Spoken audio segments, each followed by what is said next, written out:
दीदी का दीदी दीदी कथिल काने छे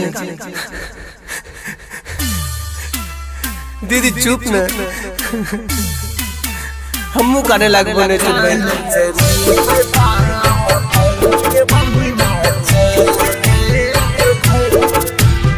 म्यूजिक बाय डीजे विकास सीतामढ़ी। गे बहिना चल देव घर जल चढ़ैबे बाबा पर।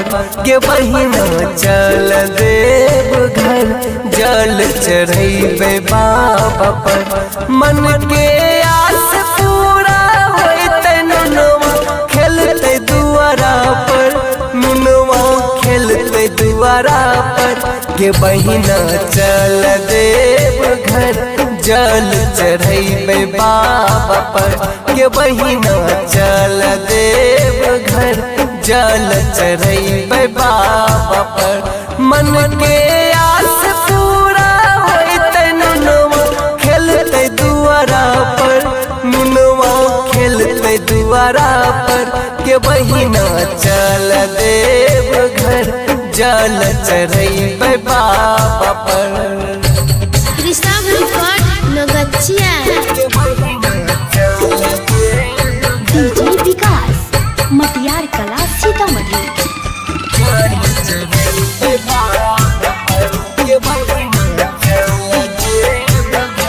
कितना बहिन के गोदिया बाबा भर देल कर। जे भी तन मन से बाबा के दर्शन कैल कर।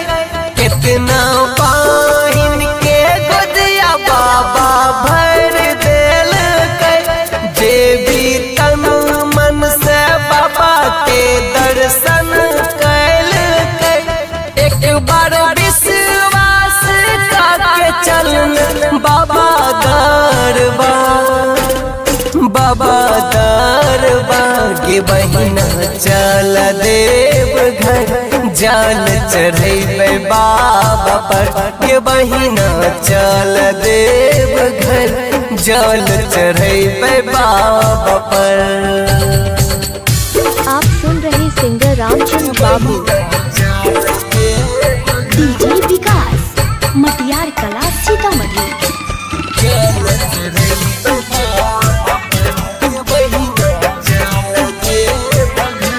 चलना गिरवा रंग के सारी बहिन कीन ले गे। कान्हे कांवर सजाई के पैदल ही जइबै गे। चलना गिरवा रंग के सारी बहिन कीन ले गे। कान्हे कांवर सजाई के पैदल ही जइबै गे। चिंता छोड़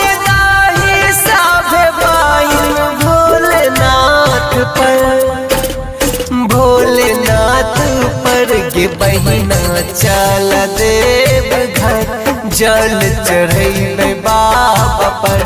गे बहिना चल देव घर जल चढ़ैबे भोला पर।